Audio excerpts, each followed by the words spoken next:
نتيجة عادلة بكل المقاييس، هي نتيجة عادلة. الأهلي يغادر دوري أبطال إفريقيا على يد صن داونز بعد التعادل إيجابيا في القاهرة بنتيجة 1-1 والتعادل في بريتوريا بنتيجة 0-0، وصن داونز يقصي الأهلي بأفضلية الهدف خارج الديار. ليه بقول لك نتيجة عادلة؟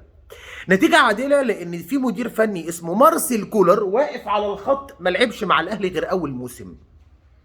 كولر بيفكرني باللي عنده فيات 128، لو جبت له تاني يوم رانج روفر هيعرف يسوقها؟ مش هيعرف يسوقها، مش هيعرف. مدير فني عنده بن شرقي، حسين الشحات، قفشه، طاهر محمد طاهر، جراديشار، وسام، امام، كل دول، وبيلعب من كل دول باتنين تلاته. مدير فني مش جريء خلاص. كان جريئا في الاول، كان جريء بعبد المنعم وبحمدي فتحي وبديانج وبعبد القادر وبالهيق وبمحمد شريف وبقفشه ما كان بيلعب اساسي، كان جريء بالهيصه دي كلها. لكن لما جه غير جلد الفرقه، لا، الاهلي النهارده بيلعب قدام 80,000 متفرج.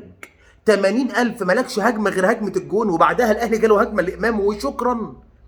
80,000 من جمهور النادي الاهلي موجودين النهارده في استاد القاهره، ليك هجمتين. وصن داونز ماسكه الاهلي الشوط الثاني، اقسم بالله درس في كره القدم. صن داونز ادت الاهلي النهارده الشوط الثاني درس في الكوره، درس. وليهم بيلن، لو كابتن محمود الخطيب هو اللي كان الحكم ورجع على الفار كان حسبها، ما فيهاش كلمه، ما فيهاش بربع جنيه كلمه. انا ما اعرفش الحكم ده حام بده ولا ما اعرفش اسمه ايه ده، ما حسبهاش ازاي. ضربه جزاء يحسبها اي حد بيفهم في الكوره، ما بيفهمش في الكوره نهائيا. فكولر اتكشف من فتره، وكولر ان هو يبقى مدرب الاهلي في الماتش ده اصلا دي جريمه. كولر كان يخرج بعد التعادلين بتوع بيراميدز اللي تعادلوا معاهم في الدوري رايح جاي، والتعادل الاخير ده قدام بيراميدز كان لازم يمشي. كولر ما ينفعش يدرب الاهلي في كاس العالم للانديه. الاهلي لو كولر استمر وكابتن محمود الخطيب قرر تجديد الثقه في كولر وراح كاس العالم للانديه، يطلع كابتن محمود الخطيب يوعد او يقول لجماهير النادي الاهلي يا جماعه ما تعملوش حسابكم على ان احنا هنتعادل ماتش. ما فيهاش. قفشه، حسين الشحات، بن شرقي. ده بن شرقي جات له واحده بعد ما صن داونز جابت جون، شاطها شوطه بنتي ما تشوطهاش كده، بنتي اللي عندها سنه ما تشوطهاش كده. خلاص انت في لعيبه افقدتهم الثقه في نفسهم. حسين الشحات وقفشه نازلين، انا اخر مره شفت حسين الشحات وقفشه كنت في 5 ابتدائي تقريبا، نازلين. المفروض نعمل ايه بقى؟ يا كولر قول لنا المفروض نعمل ايه. طب دي الكوره دي هل انا هلعبها هرميها بايدي ولا هرقص واحد والتاني هعمل ايه؟ ما انا مش فاهم حاجه. يا كولر نسي الكوره.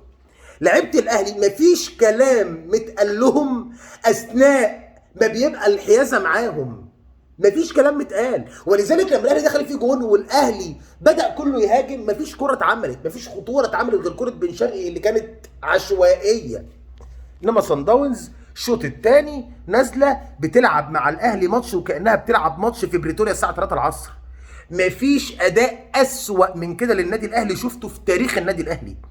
جماهير موجوده في الملعب، بقول لك 70-80 الف. لو انت اصلا كحول ما بتعرفش تلعب كوره ومدرب كحول ما بتعرفش تدرب، هتطلع ده احسن من ده. اسوأ مباراه في تاريخ النادي الاهلي ونتيجه عادله، وصن داونز استحق الوجود في نهائي دوري ابطال افريقيا. وزي ما بقول لك ركله جزاء واضحه وصريحه لنادي صن داونز. ويمكن اكتر حاجه في المباراه كانت حلوه الهدف، ضغط رامي ربيعه ثم ضغط امام عاشور ثم تصويب الطاهر محمد طاهر الصاروخيه.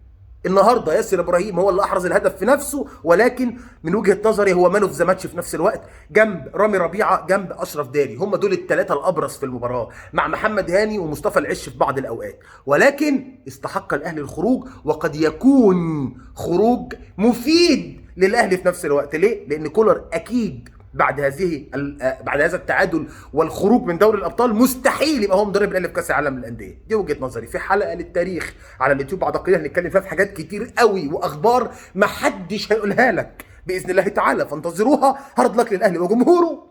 السلام عليكم.